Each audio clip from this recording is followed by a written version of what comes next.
Hello viewer, we have these shapes here. Make the designs, add a paint with it. I will use an eraser tool. There it is. We have to explore the changes.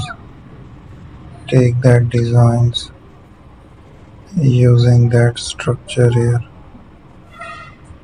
We have to add a paint around it using the paints here.